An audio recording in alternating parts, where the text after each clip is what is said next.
KTU digital സർവകലാശാലകളിലെ VC നിയമനത്തിൽ ലക്ഷങ്ങളുടെ ചെലവ്. സർവകലാശാലകൾ തന്നെ അത് വഹിക്കാൻ സർക്കാർ നിർദ്ദേശം. കമ്മിറ്റി ചെയർമാനായ റിട്ടയർഡ് ജസ്റ്റിസ് പ്രതിഫലമായി കൈപ്പറ്റിയത് 18 ലക്ഷം രൂപയാണ്. ഓൺലൈൻ മീറ്റിംഗിനും വിരമിച്ച ജഡ്ജിക്കുമായി 6 ലക്ഷം വീതം കൈപ്പറ്റി. കമ്മിറ്റിയുടെ മറവിൽ ധാരാളിത്തമെന്ന ആരോപണവും ശക്തമാണ്.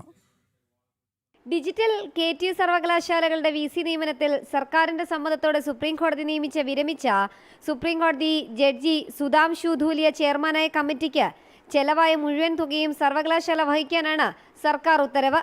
തിരുവനന്തപുരം മസ്കറ്റ് ഹോട്ടലിൽ 4 ദിവസമായാണ് സെർച്ച് കമ്മിറ്റി യോഗം ചേർന്നത്. സുപ്രീം കോടതിയുടെ നിർദ്ദേശപ്രകാരം സെർച്ച് കമ്മിറ്റി ചെയർമാന് 3 ലക്ഷം രൂപ വരെയും സിറ്റിംഗ് ഫീ നൽകണമെന്ന നിർദ്ദേശത്തിന്റെ അടിസ്ഥാനത്തിൽ റിട്ടയർഡ് ജസ്റ്റിസ് ധൂലിയയ്ക്ക് സിറ്റിംഗ് ഫീസ് ഇനത്തിൽ 18 ലക്ഷം രൂപയും കമ്മിറ്റി അംഗങ്ങളുടെ താമസത്തിനും ഭക്ഷണത്തിനുമായി 5 ലക്ഷം രൂപയും യാത്രാപടിയായി 2 ലക്ഷം രൂപയും ഉൾപ്പെടെ 31,20,000 രൂപയാണ് ചെലവഴിച്ചത്. ഓൺലൈനായി 2 ദിവസം യോഗം ചേർന്നതിന് 6 ലക്ഷം രൂപ കൂടി സിറ്റിംഗ് ഫീസ് ഇനത്തിൽ റിട്ടയർഡ് ജസ്റ്റിസ് കൈപ്പറ്റിയിട്ടുണ്ട്. അദ്ദേഹത്തിന് മാത്രം കോടതി ഉത്തരവ് പ്രകാരം ബിസിനസ് ക്ലാസ് വിമാനയാത്രാ സൗകര്യവും ഒരുക്കിയിരുന്നു. അതേസമയം സെർച്ച് കമ്മിറ്റിയിലെ അംഗങ്ങളായ IIT ഉൾപ്പെടെയുള്ള സ്ഥാപനങ്ങളുടെ സീനിയർ പ്രൊഫസർമാർക്ക് 20,000 രൂപയാണ് സിറ്റിംഗ് ഫീസായി അനുവദിച്ചത്.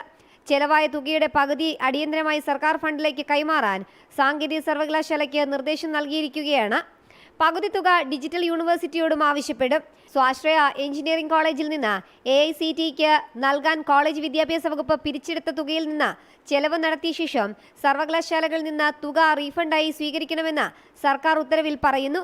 മുൻകാലങ്ങളിൽ സെർച്ച് കമ്മിറ്റി അംഗങ്ങൾക്ക് പരമാവധി 10,000 രൂപയാണ് ഹോണറേറിയമായി നൽകിയിരുന്നത്. ഇതാണ് ലക്ഷങ്ങളായി മാറിയത്. പാനലിൽ ഉൾപ്പെടുത്തിയവരുടെ മുൻഗണന നിശ്ചയിക്കാൻ സുപ്രീം കോടതി നിർദ്ദേശപ്രകാരം അടുത്ത ആഴ്ച വീണ്ടും സെർച്ച് കമ്മിറ്റി കൂടുമ്പോൾ സമാനമായ ലക്ഷങ്ങളുടെ ചെലവുകൾ സർവകലാശാലയ്ക്ക് വഹിക്കേണ്ടതായി വരും. ചെലവുകൾ സർക്കാർ വഹിക്കണമെന്ന് കോടതി ഉത്തരവുള്ളപ്പോൾ പകരം സ്വാശ്രയ എഞ്ചിനീയറിംഗ് കോളേജുകളിൽ നിന്ന് പിരിച്ചെടുത്ത തുകയിൽ നിന്നും ചെലവഴിച്ചതും അത് സർവകലാശാലകളിൽ നിന്ന് ഈടാക്കണമെന്ന സർക്കാർ ഉത്തരവും ചട്ടവിരുദ്ധമാണെന്നും ചൂണ്ടിക്കാണിക്കപ്പെടുന്നു.